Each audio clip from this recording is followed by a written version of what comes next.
Usa ka uyuan ang gikalingawan karon kay dunay gihimo tunga-tunga sa pakig-inom. Kung doon na mo'y barkada nga mahiligon nga muikyas sa inom, sa Lian, Batangas, usa ka uyuan ang kalit nawala sa tunga sa pakig-inom. Saysay ni Hughes Cooper Maynard sa Binyano, homecoming ug despedida sa iyang uyuan gikan sa Canada ug nagparty sila ug syempre dili mawala ang inom. Apan ang wala nila namatikdan, kalit daw nawala si Angkol.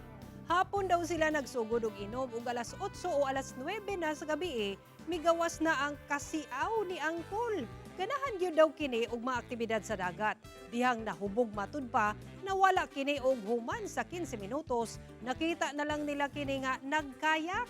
Maayo daw kay okay ra si Angkol. Luwasab kining nakabalik sa baybayon og dayon ang kalingawan. Paymang mga kapuso nga dili sundugon ang gihimo ni Angkol. Sigurohon pod ang seguridad sa matag usa matag dunay kalingawan.